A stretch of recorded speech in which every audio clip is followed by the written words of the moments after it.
what we see. It's funny, I was just thinking, and I can't live without this ring. Let me take it off. It's my favourite ring, and I just feel like if I had to leave, it would make me feel a little bit like myself.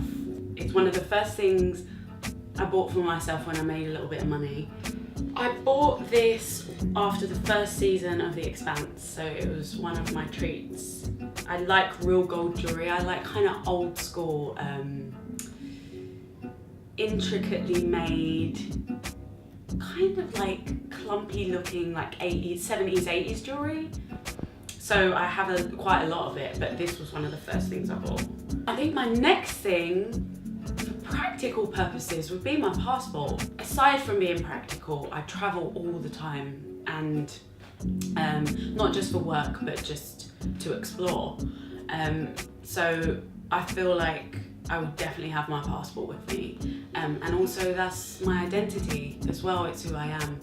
I feel a lot like if I just had to leave, I'd want things that would prove who I am. I am mixed race. I'm half white English, and my dad is Dominican, the Caribbean island, not Dominican Republic. People always mix up. I'm often forced to feel like I need to solely identify as black, and it's just not my experience. And it's not because I want to ditch any kind of side, but my experience is just, I think it's quite unique when you're half black and half white. And there's things that black people don't understand what you experience, or white people. So you're kind of like this weird unicorn that there's not really a template for what or who you are or how you should identify. Third thing, this is really difficult for me actually, because I am such a lover of books. Like, I read all the time. I've always got a book in my hand. Like, the first thing I think of when I move into a new place or something is where I'm going to put all my books. Also, I have a real thing about a book, like the smell of it, turning the pages.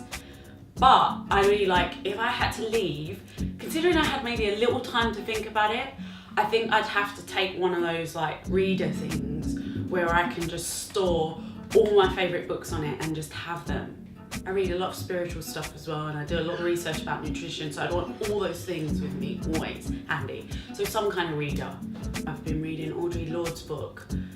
She's a black lesbian feminist. There's a collection of her books called Your Silence Will Not Protect You, and reading her essays and speeches and conversations actually is just so insightful and liberating and relatable, and is really helping me with how to talk about and navigate my own identity, being mixed race, being biracial as they call it in the States.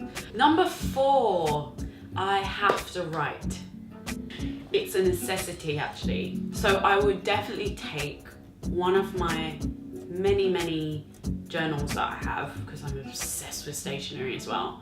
There's like this Pentel pen that I love that is like a fountain pen, but it's like a nib, I don't know, kind of, I don't even know how to explain it. But I take that and a journal so that I can write. Since I was 9, I've kept a diary. I actually still have them. I'm not a hoarder or anything, but I keep all my writings. I don't know, I just write about how I feel. It comes out in some kind of poems or prose mostly. Number 5, I have this small A5 little clear kind of flip photo album from Paper Chase that sometimes when I'm traveling, I'll put photos in that of family and friends and take that with me, just in case I'm separated from anyone or I don't see them again.